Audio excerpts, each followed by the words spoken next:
Saudara-saudara anggota PKLU GBIP Maranatha yang dikasihi Tuhan Yesus, mari kita mempersiapkan ibadah pada pagi hari ini dan kita masuk di dalam saat teduh. Saat teduh dimulai.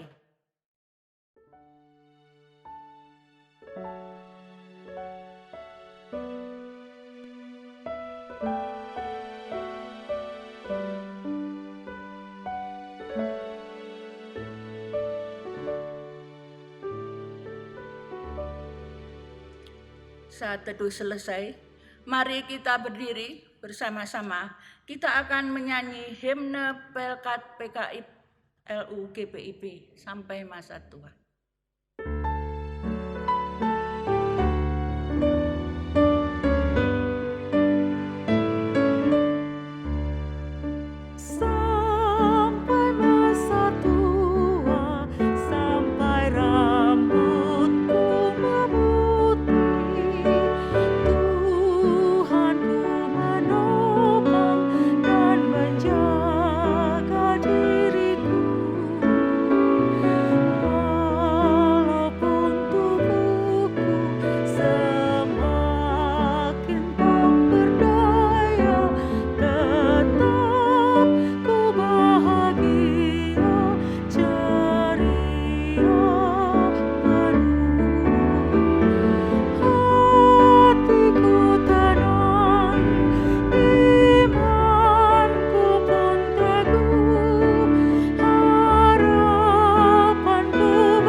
Sejenak kembali kami masuk dalam saat teduh.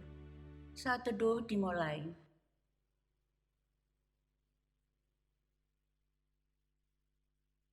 Saat teduh selesai. Apapun juga yang kamu perbuat, perbuatlah dengan segenap hatimu, seperti untuk Tuhan dan bukan untuk manusia.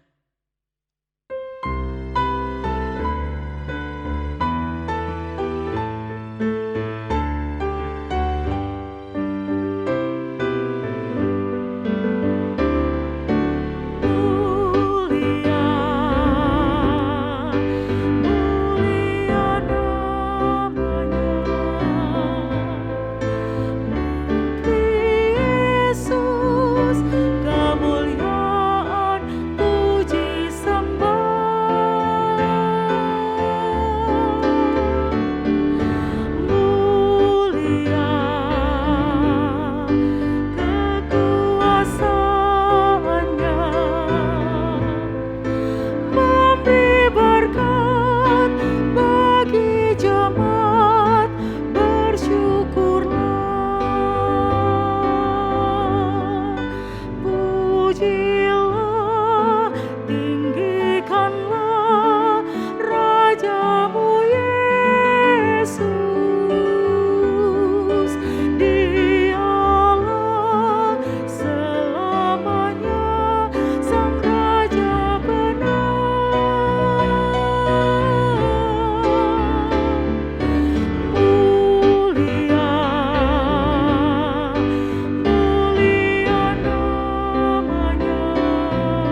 kita berdoa.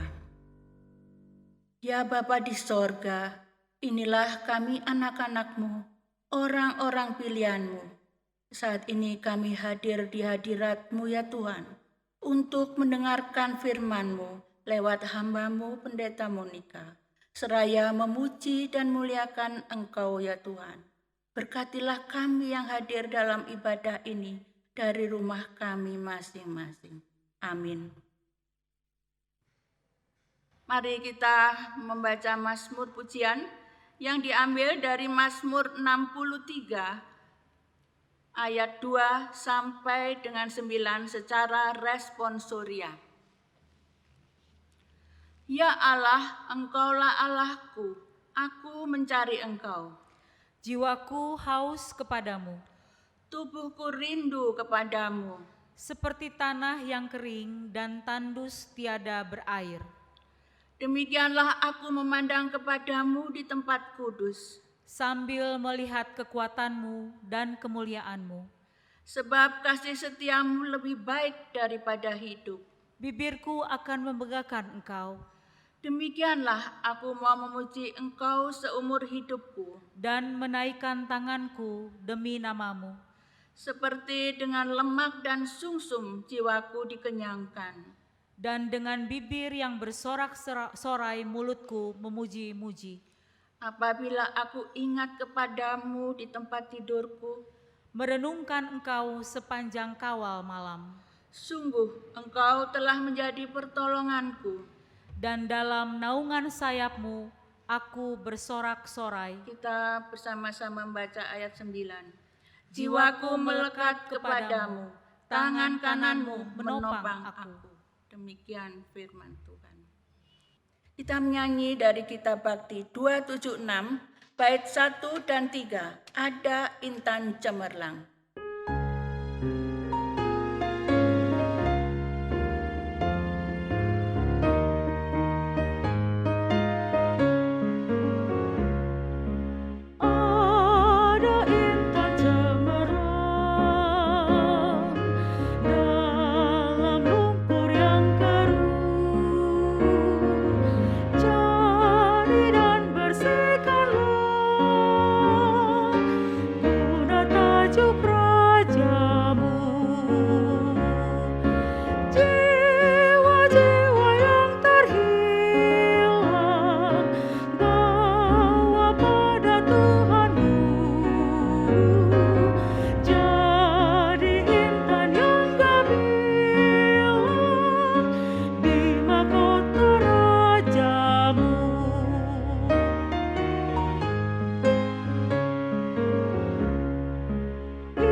Kita tiba pada pemberitaan firman Tuhan. Saya mengajak untuk Opa dan Oma, mari kita mempersiapkan dulu pembacaan firman Tuhannya yang terambil dari Matius pasal 20. Matius pasal 20, ayatnya yang ke-20 sampai dengan ayatnya yang ke-28. Jika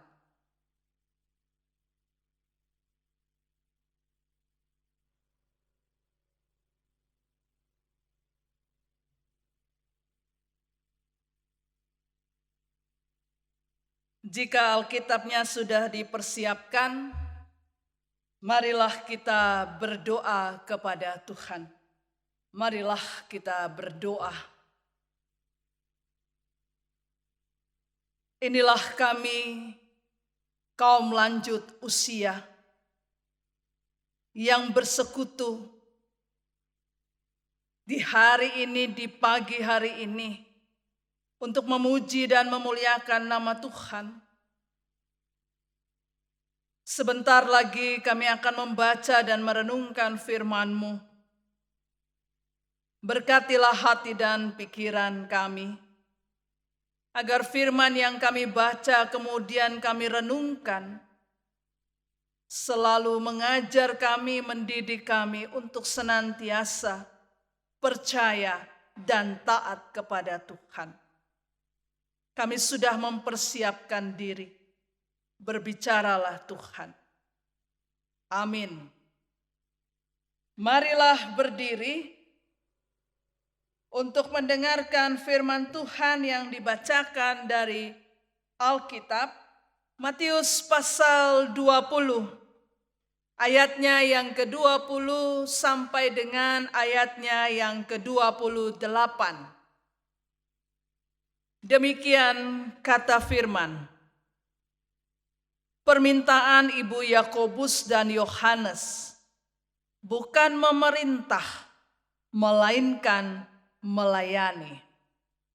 Maka datanglah ibu anak-anak Zebedeus serta anak-anaknya itu kepada Yesus, lalu sujud di hadapannya untuk meminta sesuatu kepadanya.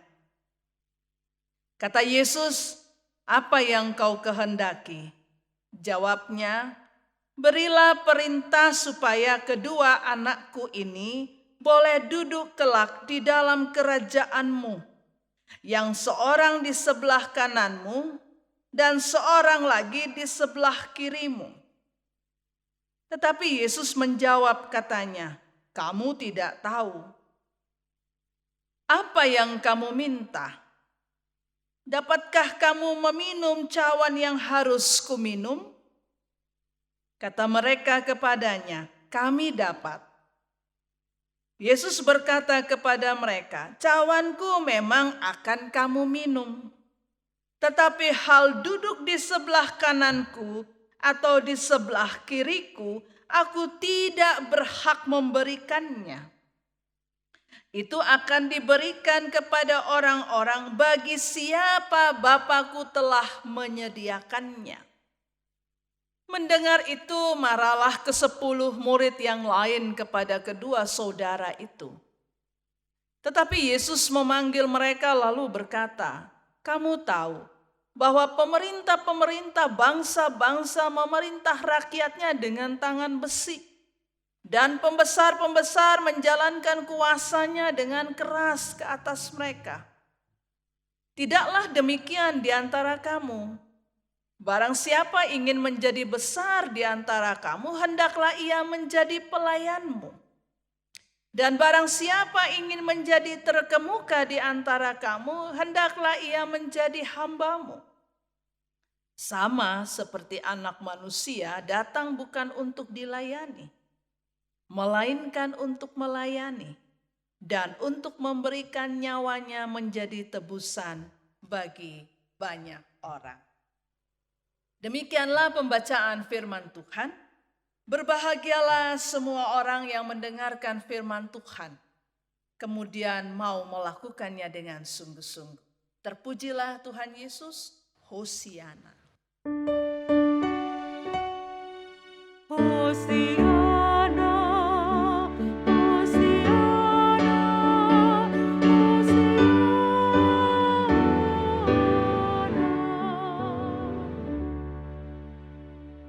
Ya, Oma Opa dipersilahkan duduk kembali. Minggu ini kita dibawa dalam pembacaan kitab Matius. Cerita pembacaan firman Tuhan pagi hari ini sebenarnya sederhana saja. Karena berbicara tentang keinginan untuk menjadi yang hebat, menjadi yang besar, menjadi yang terkemuka. Pertanyaannya, salah apa tidak? Tidak salah. Semua kita, oma, opa, bapak, ibu, dan saya ingin kalau bisa anak-anaknya di kemudian hari menjadi orang yang hebat, orang yang terkemuka, orang yang dipandang, orang yang luar biasa. Tidak ada yang salah.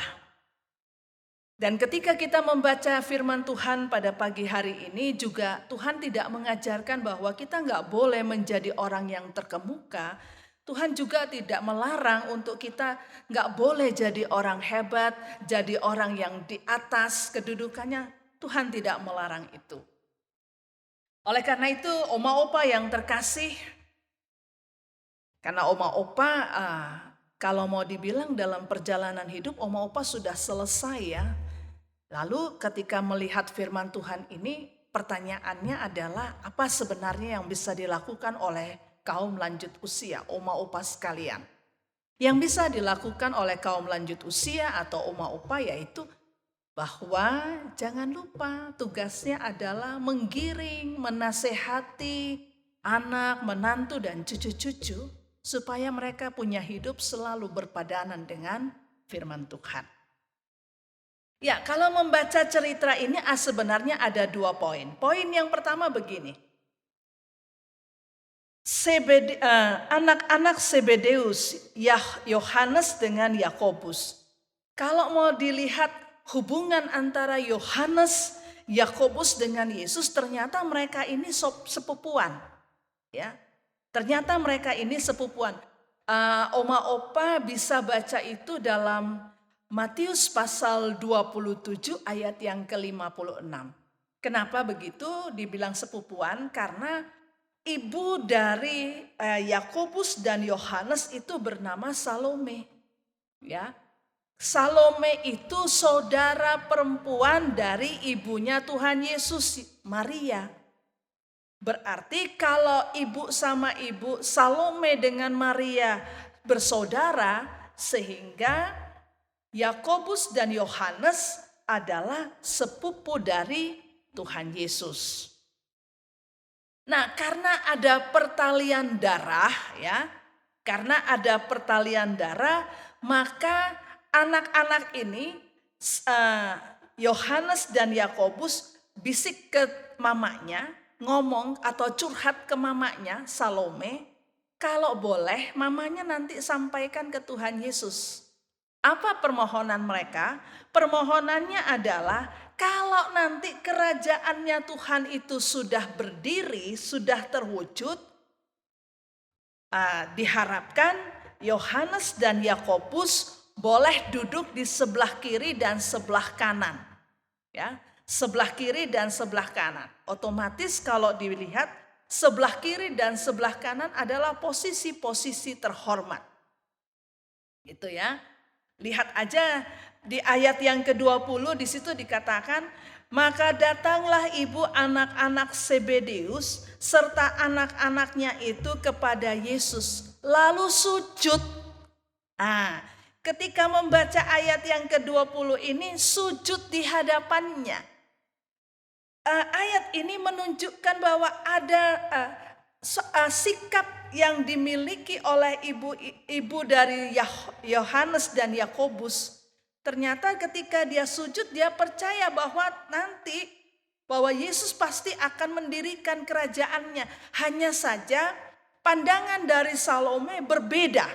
Ya, dia menganggap bahwa kerajaannya itu bukanlah kerajaan sebagaimana yang dipahami kerajaan Allah, tapi ini kerajaan yang ada di dalam dunia ini, kerajaan manusia. Makanya lalu kalau Tuhan Yesus bisa mendirikan kerajaan, Yakobus dengan Yohanes diharapkan duduk di sebelah kiri dan sebelah kanan. Lalu kemudian disitulah Tuhan menjawab, ya. Kalau untuk bisa seperti itu harus minum cawan. Tapi mereka menganggap mungkin yang diibaratkan seperti di dalam Mazmur, cawan kebahagiaan. Tetapi yang dimaksudkan oleh Tuhan Yesus di sini bukan cawan kebahagiaan. Kalau cawan kebahagiaan semua orang bisa minum.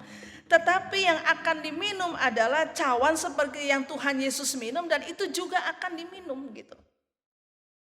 Ya, ternyata kalau membaca firman Tuhan ini, para murid Tuhan Yesus tidak mengerti apa yang dimaksudkan oleh Tuhan Yesus. Lihat, sisanya yang 10 orang pun marah. Karena begitu mengetahui bahwa Yohanes dan Yakobus menginginkan tempat terhormat, 10 orang murid ini pun marah.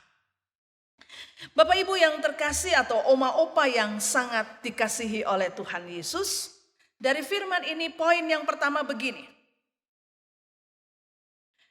Ketika bicara tentang kerajaan Allah, ya, lalu siapakah yang harus duduk di sebelah kiri dan sebelah kanan? Di situ dikatakan, untuk bisa masuk dalam kerajaan Allah, satu dulu dasarnya. Apa itu dasarnya? Percaya dulu kepada Tuhan. Seperti sikap yang ditunjukkan oleh Salome. Ya, percaya. Karena Tuhan akan membangun kerajaannya, atau Tuhan akan mewujudkan dan menyatakan kerajaannya. Tetapi ketika bicara siapa yang punya hak duduk di sebelah kiri dan sebelah kanan, di situ dijawab, yang bisa memberikan itu adalah Bapa, Sang Bapa.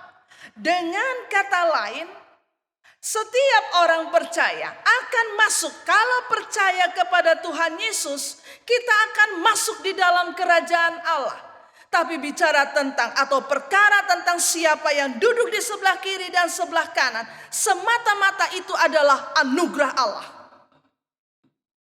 Di situ jelas dikatakan, ya, pada ayat yang ke-23, itu akan diberikan kepada orang-orang bagi siapa Bapakku telah menyediakannya.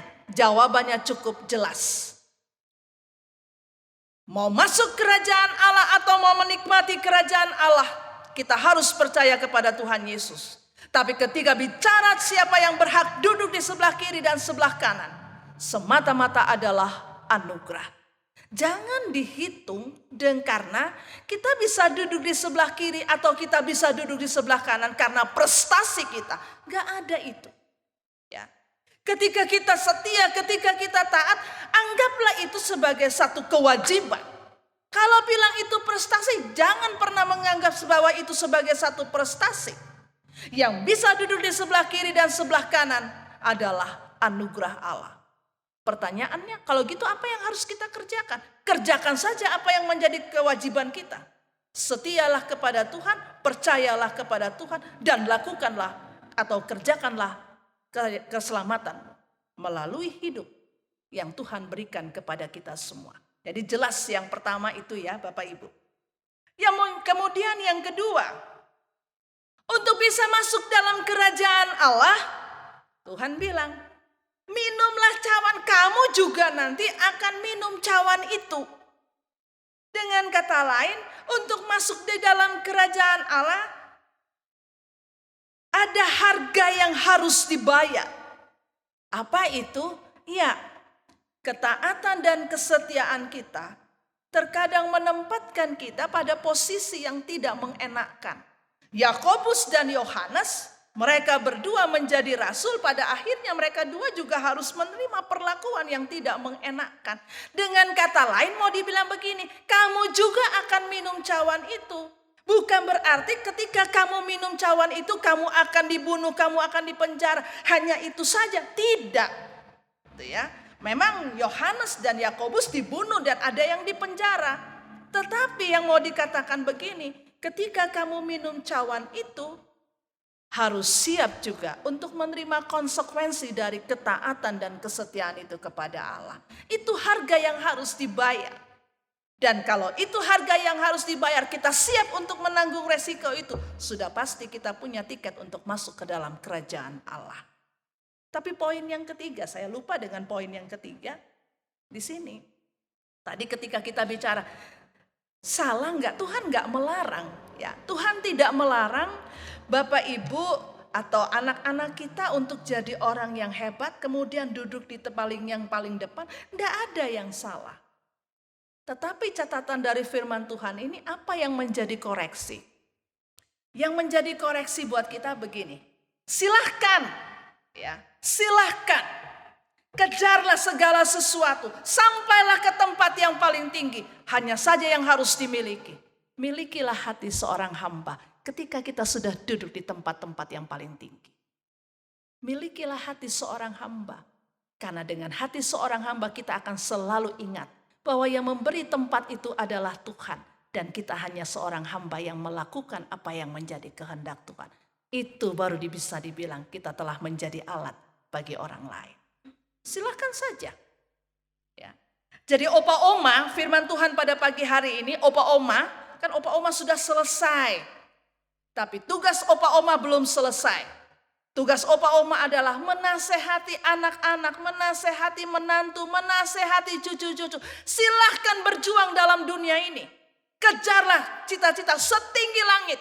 Tapi jangan lupa, milikilah hati seorang hamba ketika sudah sampai di tempat yang paling tinggi. Inilah firman Tuhan untuk pagi hari ini. Amin. Respon firman, Gita Bakti 120 bait 1 dan 2.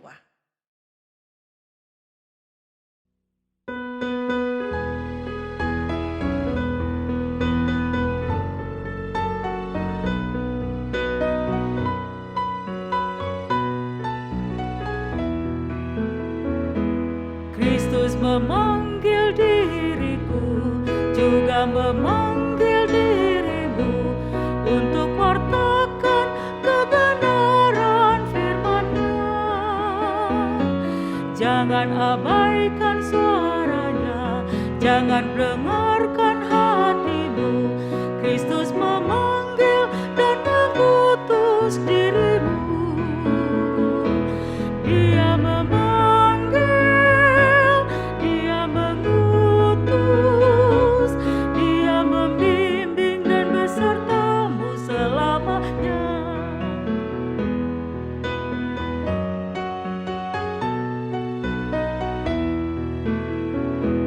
Mari semua ikutlah, memberikan diri padanya.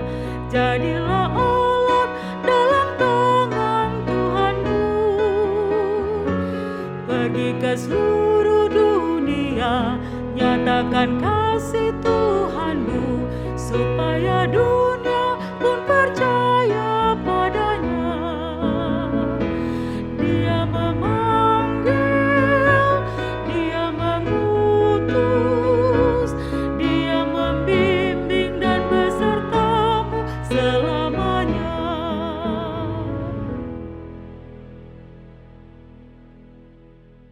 Mari kita masuk di dalam doa syafaat. Mari kita berdoa. Terima kasih Bapa di dalam surga. Pagi hari ini Tuhan telah memberkati kami lewat firman-Mu. Kami percaya iman kami selalu disegarkan melalui firman dan perenungannya.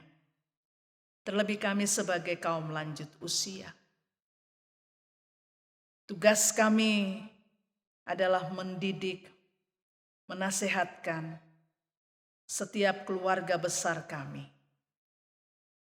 Mereka yang masih dengan berbagai aktivitasnya, biarlah mereka boleh hadir selalu menjadi alat bagi Tuhan. Bapa dalam surga, biarlah firman ini menjadi landasan dalam kehidupan kami. Kami tahu sungguh bahwa ketika bicara tentang kerajaan Allah, itu adalah anugerah. Dan satu-satunya adalah percaya kepada Tuhan yang telah menyelamatkan. Iman yang membawa kami pada keselamatan.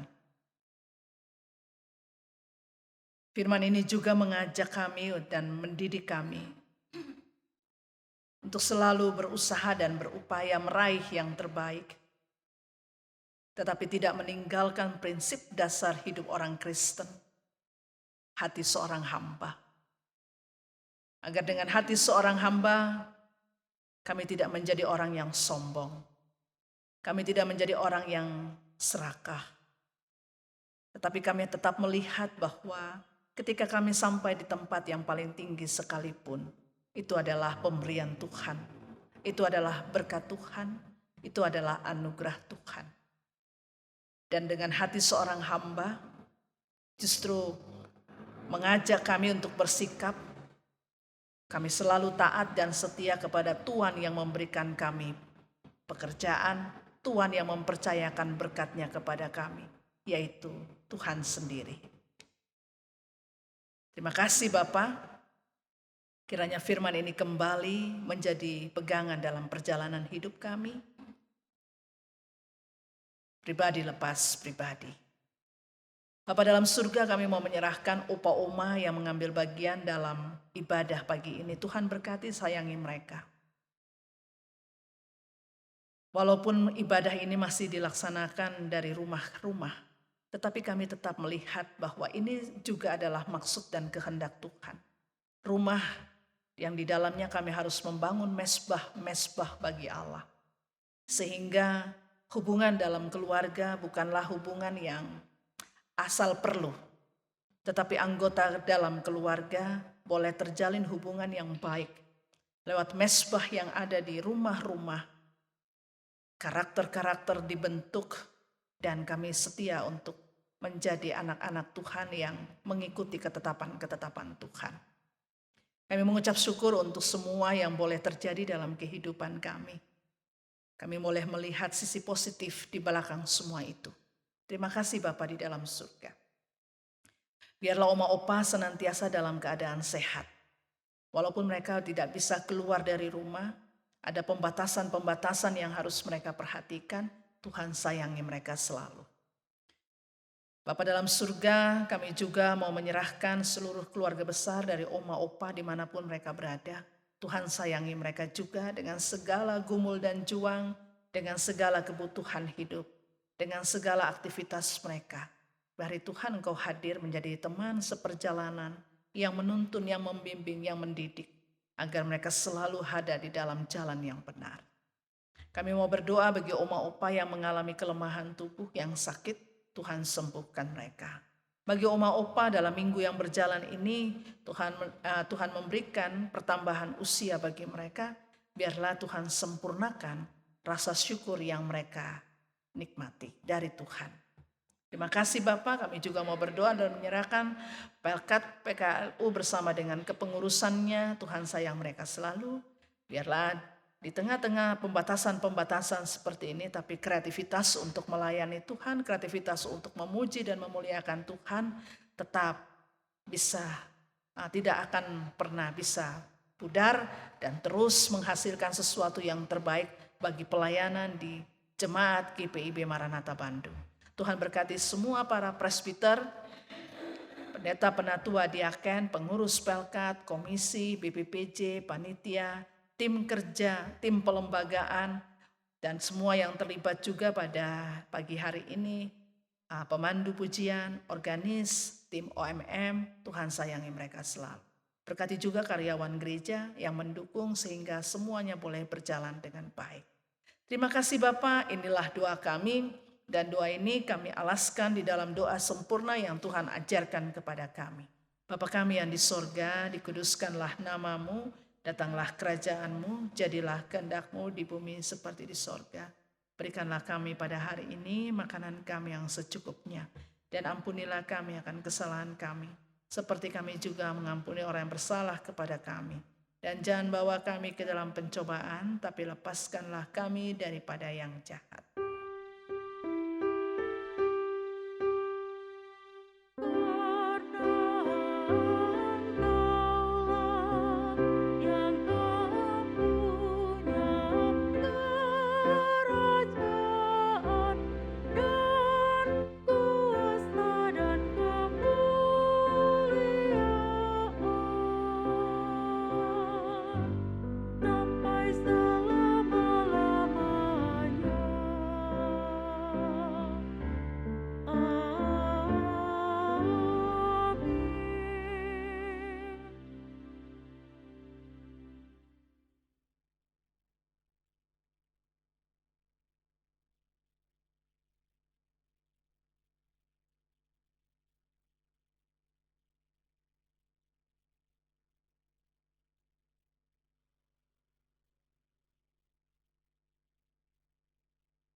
Saudara-saudara, marilah mengucap syukur kepada Tuhan dengan beri persembahan kepadanya.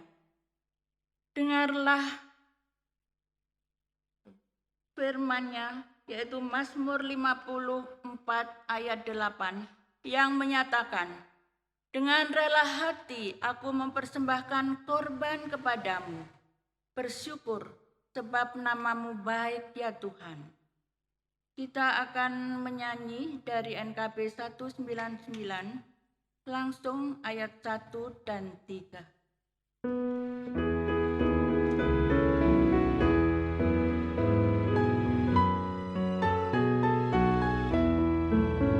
Sudahkah yang terbaik ku berikan kepada Yesus Tuhanku? Besar pengorbanannya di Kalvari, diharapnya terbaik dariku. Berapa yang terhilang telah ku cari, dan ku lepaskan yang terbelenggu. Sudahkah yang terbaik ku berikan kepada Yesus Tuhanku?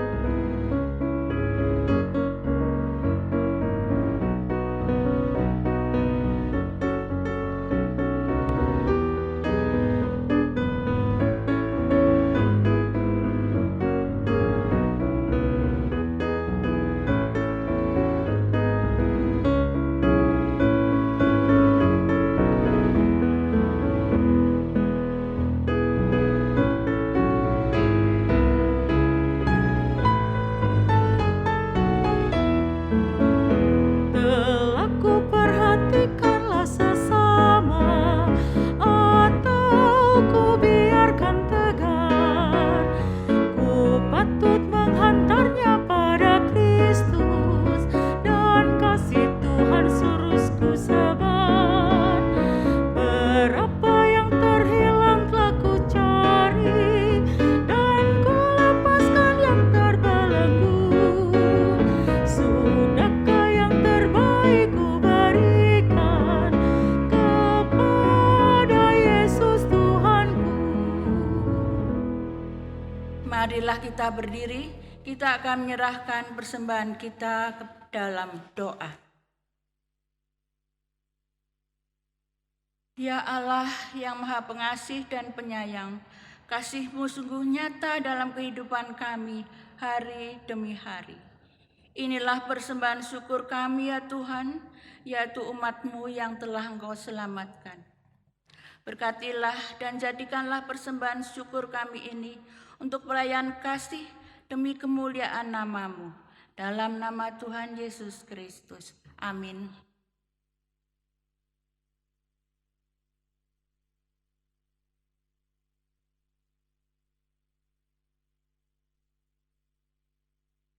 Firman Tuhan sudah disampaikan, biarlah firman Tuhan ini menjadi dasar dalam perjalanan hidup kita.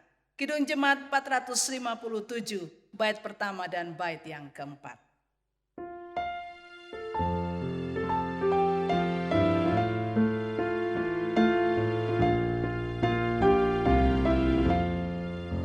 Ya Tuhan, tiap jam ku memerlukan-Mu. Engkaulah yang memberi sejahtera penuh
Oma Opa, kita tiba pada akhir dari ibadah ini dengan menerima berkat.